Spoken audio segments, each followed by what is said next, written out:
Ambassador Colwyn Abrams joined several United Nations Security Council members at an emergency meeting on Sunday at the UN headquarters in New York City, where discussions centered on the situation in the Middle East, particularly in the Gaza Strip. Israel's plan to take control of Gaza City, as approved by Prime Minister Benjamin Netanyahu's security cabinet, touched off a wave of criticism Friday from both inside and outside the country.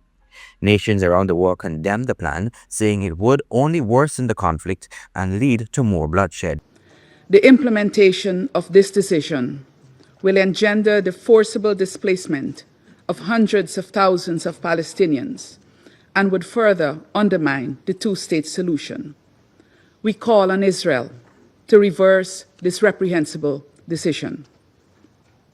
In both Gaza and the occupied West Bank, including East Jerusalem, we are witnessing in real time and on a daily basis decisions and actions that violate international law and threaten regional and international peace and security.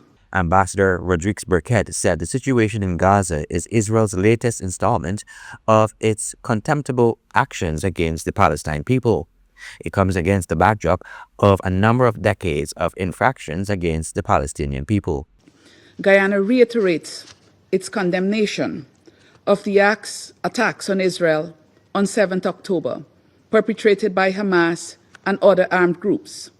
Yet, Mr. President, nothing, absolutely nothing, justifies the collective punishment that Israel has perpetuated against the people of Gaza over the past 2 years. Rodriguez-Burkett questioned the Council on why Israel's actions have not been widely condemned and why its breaches of international human rights and humanitarian law remain unaddressed. She highlighted that the Council must respond to the fact that over 61,000 Palestinians have been killed in Gaza since October 7, and this number increases every single day. Every member state has a responsibility to ensure that it is not contributing in any way to the perpetuation of the war in Gaza, and therefore to the attempts to annihilate the Palestinian people.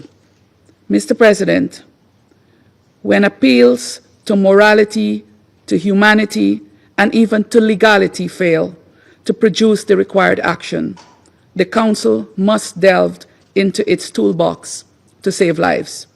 We have long reached this point, and Guyana is prepared to act with fellow Council members to take the relevant decisions.